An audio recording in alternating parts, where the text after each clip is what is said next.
Let's hop back in time. The year is 1984 and Footloose is number 1 on the Billboard 200 chart. And while most start staring into Kevin Bacon's dreamy eyes, this lady, Lucy Freeman Sandler, has got her eyes on another handsome devil. This guy, in this painting. These folks were kicking off their Sunday shoes before it was cool, circa 1434. So who is this guy? Who is this woman? Why is this ferocious beast in their bedroom? And why are they wearing 15 metric tons of clothing? It looks warm out. There's leaves and fruit on the tree outside, guys.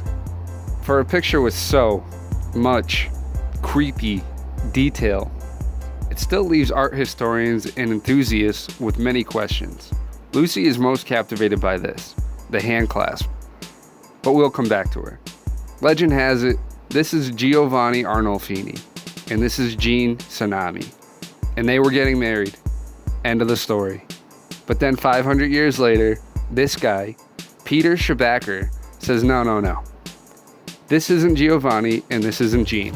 Rich people didn't clasp hands like this during marriage. Only those of morganatic marriages did. Now what is a morganatic marriage?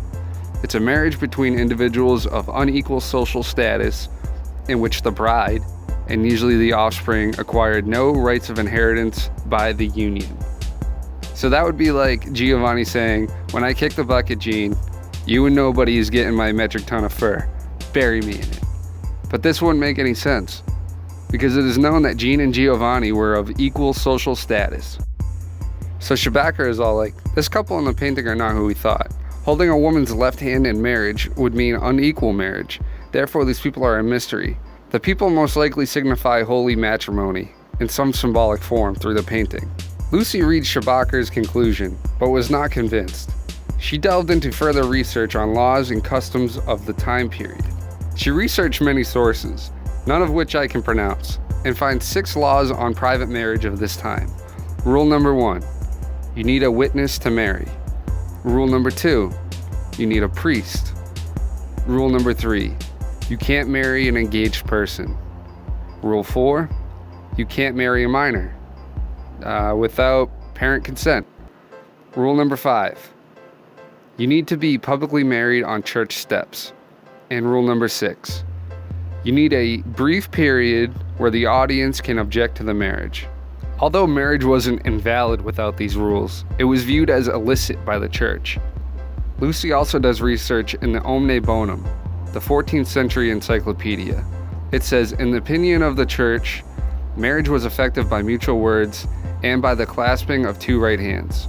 It goes on to say any alteration of the gesture would make the marriage illegal in the eyes of the church.